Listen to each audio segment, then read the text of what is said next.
Okay, welcome. I'm Dr. Steve Hess, Assistant Professor of Political Science at University of Bridgeport.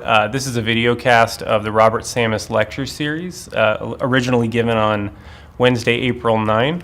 Tonight I'll be talking about emerging Africa and how it responds to growing Chinese engagement.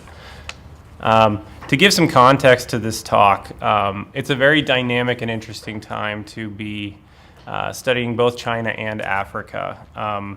Historically, Africa has really been a place that's known for underdevelopment, instability, and various political problems. But now we have a lot of positive signs that have really been coming out. In recent years, we've seen democratic change, economic growth, etc. Another change that we've seen is the arrival of China as a really active outside player that's come into Africa in recent years. So one of the big storylines in global politics has been China emerging as a very powerful player. And on the continent of Africa, this has really been a path-breaking change in a lot of ways. The way in which Chinese engagement has been framed, at least since the mid-20th century, has been through the prism of non-interference. The principle of non-interference is an idea that was really enshrined in 1955 at the Bandung Conference in Indonesia. It really became a staple of the non-aligned movement and really became a principle advocated strongly by developing countries. The principles of non-interference really emphasize the equality among sovereign states, regardless of how powerful, how rich, how developed they are. Countries should be treated as equals in the international arena. This is very much a legacy of the Cold War. This was a period of time when superpowers were greatly involved. You can imagine the Americans being involved, the Soviets invading Afghanistan. There's a footprint of the two superpowers all across the developing world. So during this period of time, there's an emphasis on the idea that each independent country should determine its own course of action and should be free of involvement from the outside. At least in terms of rhetoric, this has been a principle that's been supported greatly by Beijing since the 1950s. During that time, however, China's actual Africa policy has changed dramatically, and it can be divided into three main historical periods. From 1949 up to 1979, Chinese foreign policy has really emphasized the idea of promoting socialist revolution, very much an ideologically driven, ideologically directed kind of foreign policy. So this has involved providing active support for national liberation movements against colonial governments, against apartheid governments, and helping these countries to win their independence against one of the superpowers and other outside powers. And after the Sino-Soviet split in the 1960s, you increasingly see China getting involved in Africa to support allies who are resisting not only the United States, but also resisting the Soviet Union. In 1979, China's domestic and foreign policy outlook changes very dramatically. You start to see an emphasis of reform at home. This is Deng Xiaoping's reform and opening out period. And during this period of time, you see China really start to disengage from Africa. China's emphasis during this period of time is to improve relations with Western powers, particularly to encourage the importation of new technologies into China and also the attraction of outside investment to help stimulate China's economy. During this period of time, China very much disappears from Africa and takes a very low profile. In the 1990s, you enter a third period of Chinese African policy. During this period of time, China starts to really embrace a kind of charm offensive in Africa, in which China becomes a major player in terms of providing assistant trade and investment on the continent. And you see more and more formal political engagement. You see quite a bit of contact between these two parts of the world. A lot of the shift in 1999 involves new interests that China has in Africa. Most importantly is access to raw materials and energy supplies. One of the forgotten facts about China's energy policy and energy position in the world is that up until the early 1990s, China was actually a net oil exporter.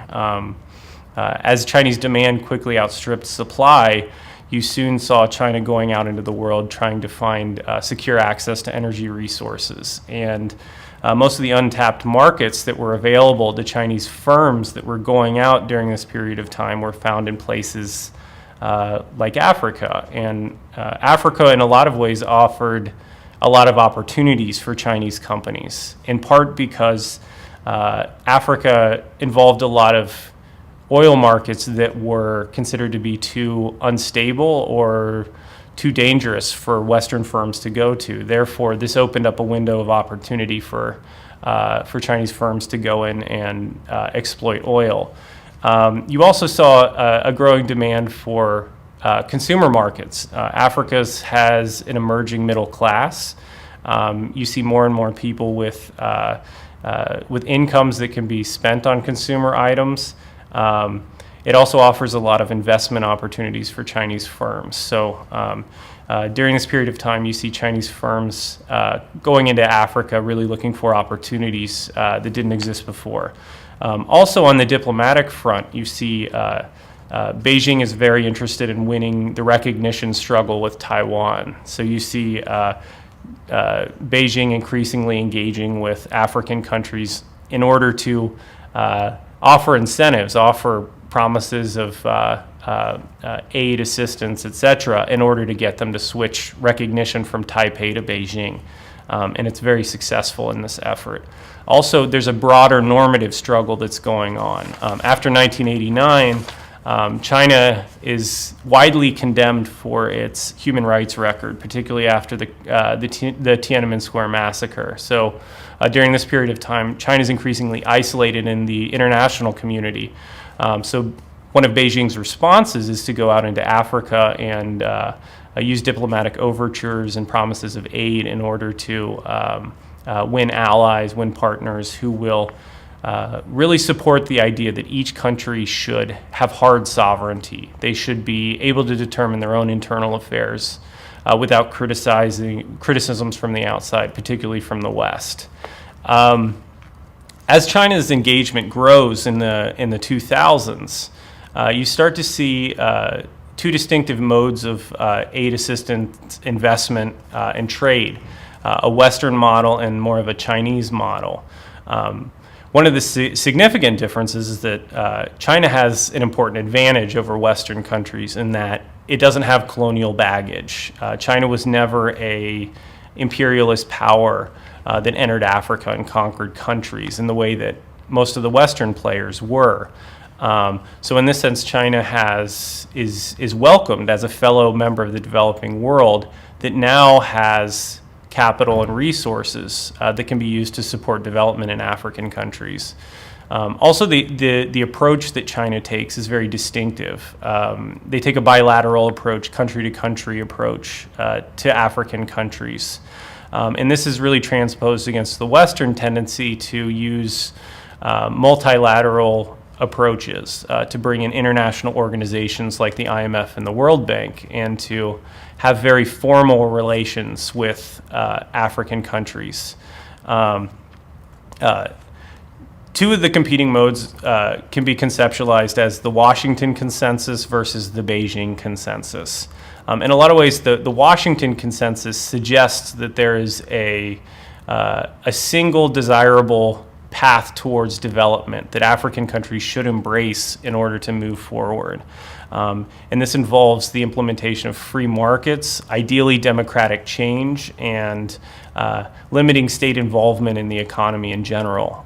The Beijing Consensus is very much opposed to any kind of model that needs to be used. There's not one particular path that countries should be taking. China engages democratic countries, non-democratic countries, and does not come with prescriptions on how countries should actually develop.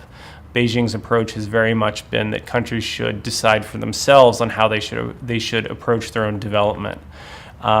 Also, in terms of companies and firms on the ground in Africa, Western companies have tended to be more risk averse than Chinese companies. They've been less willing to go into dangerous, unstable environments in order to operate, whereas for Chinese businesses, this is very much as business is conducted at home. So these firms have been very willing to go into places that Western firms have not. Also, in terms of business relationships, Western companies have taken more formalistic approaches, signing official contracts that really define the relationship between business partners. In China, business relations have been have been quite a bit more informal. So, guanxi relationships, where individuals and companies are building personal relationships as they're doing business. So in this sense, business is not about contracts. It's more about building personal relationships, building partnerships, building alliances, and coming together. Also importantly, Western companies have relied more on local contracting. So hiring African workers to do lower wage type jobs. China is significantly different in a lot of ways because Chinese workers have actually seen income increases by going to Africa and coming over and even working in manual positions. So this is significantly different. Western workers would not have a economic motive to go to a place like most African countries and pick up a shovel and work as a manual labor, whereas this is very much true for a lot of Chinese workers. One of the significant changes that has happened during the course of the 2000s is a shift in African perceptions of Chinese engagement. In the early 2000s into the mid-2000s, China's charm offensive in Africa was highly successful. And you saw China becoming more and more popular, more and more favorably viewed in Africa, and gaining ground very rapidly against the United States.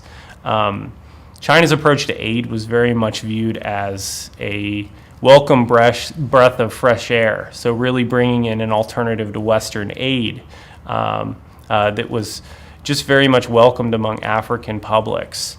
However, into the mid-2000s, China started to enter rocky territory in some ways. You started to see more pushback, and up to recent Pew Forum polls across the continent, for the first time you've seen a widening gap in which the United States is being viewed much more favorably than China has been in the past. So in this sense, the U.S. has really gained ground on China, and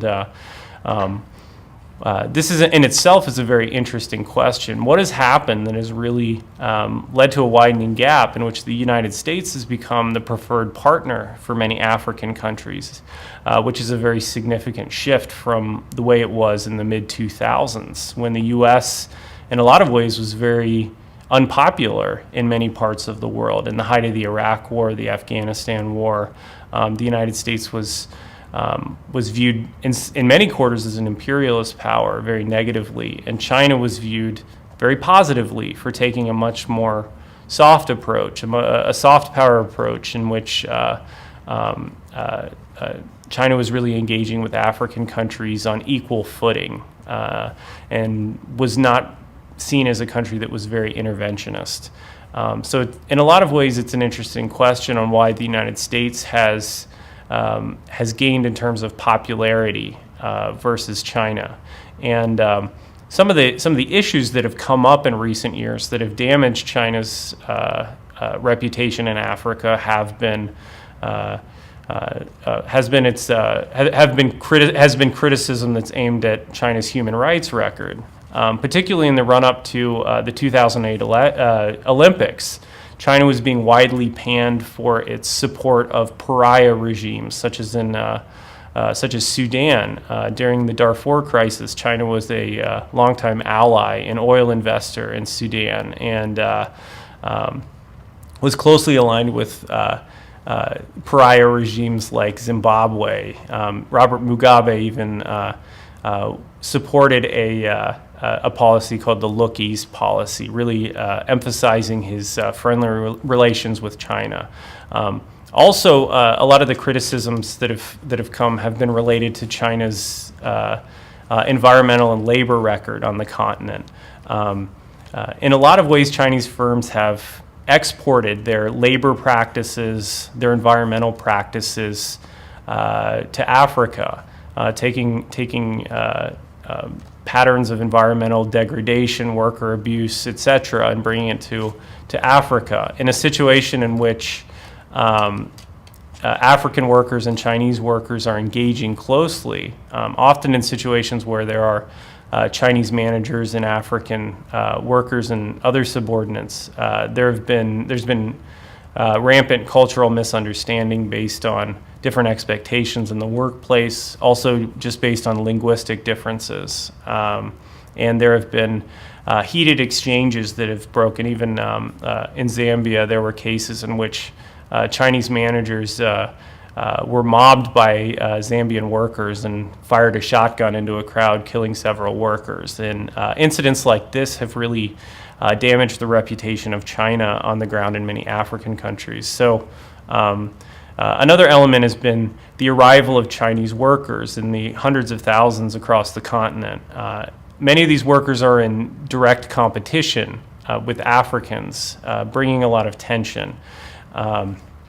Also, a lot of Chinese workers have stayed on as entrepreneurs, importing a lot of manufactured goods, working in marketplaces, and competing very aggressively with African businesses, creating a lot of tensions. In places like Zambia, you've actually seen the emergence of anti-China opposition politicians. Michael Sata in Zambia made running against China his platform in his various efforts to run for presidency, and in using the China card as a campaign rhetoric, was very successful in uniting a cross-ethnic coalition involving various ethno-tribal groupings, and also bringing together urban populations, rural populations, various sectors of the economy, and launching himself into the presidency. Ironically, in a lot of ways, very soon after assuming the presidency, Michael Sata became a very close friend of Beijing, and was actually visiting China in search of investment during that period of time. Just very recently, after running an anti-China card. Of great concern as well has been the targeting of Chinese nationals in a number of African countries. In places like Ethiopia and Sudan, Beijing's close relationship with incumbent governments has led insurgent groups and anti-government groups to associate Chinese nationals themselves as proxies of those governments, and as a result, they have been targeted in violent attacks and hostage-taking, etc., being one of the more troubling manifestations of anti-Chinese sentiment in Africa. But to put this in context as well, China has majority support in terms of public opinion, but one of the interesting changes has been the preference towards America.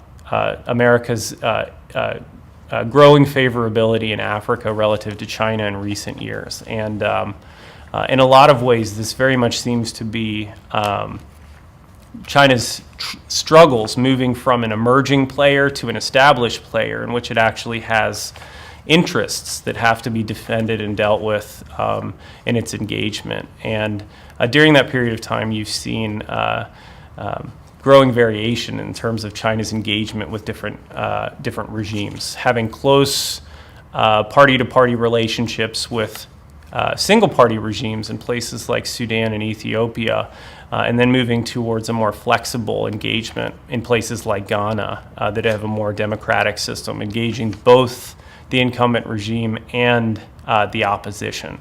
But this is, there are a lot of very interesting signals coming out and a lot of interesting trends coming out of China, Africa, so keep posted. Thank you very much for this opportunity. Good night.